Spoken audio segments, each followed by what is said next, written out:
Hello YouTube family, welcome back to my channel.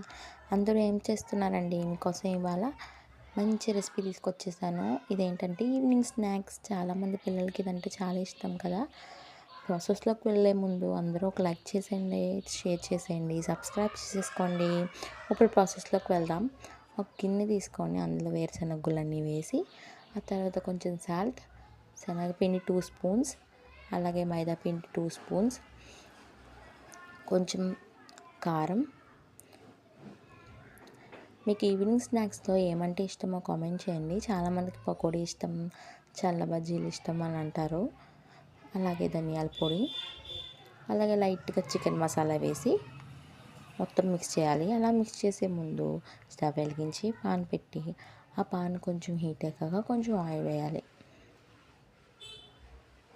Oil బాగా heat ఎక్కితేనే మనం పకోడీ వేసుకున్నప్పుడు వేగంగా వేగుతుంది. ఆ తర్వాత లాస్ట్లో కార్న్ఫ్లోర్ వేసుకొని మొత్తం మిక్స్ చేయాలి.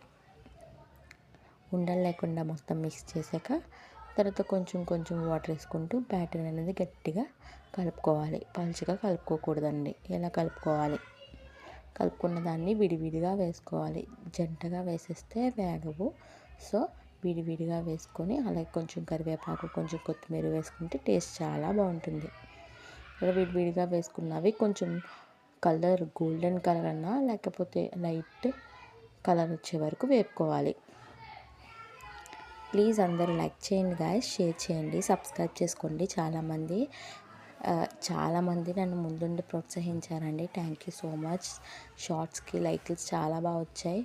నాకు సబ్స్క్రైబర్స్ కూడా పెరుగుతున్నారు. ప్లీజ్ మీరు ముందుండి నన్ను అలా ప్రోత్సహించి ముందుకు తీసుకెళ్తారనుకుంటున్నానండి. అంతేనండి, రెడీ. అలా వేగిన వాటిని బాగా వేగాక ఇలా ప్లేట్లో తీసేసుకొని ఉల్లిపాయలు వేసుకొని సర్వ్ చేసుకోవడమే. మళ్ళీ ఇంకొక మంచి వీడియోతో వచ్చేస్తా. నా ఛానల్ మీద కంటిన్యూస్ ఉంచండి.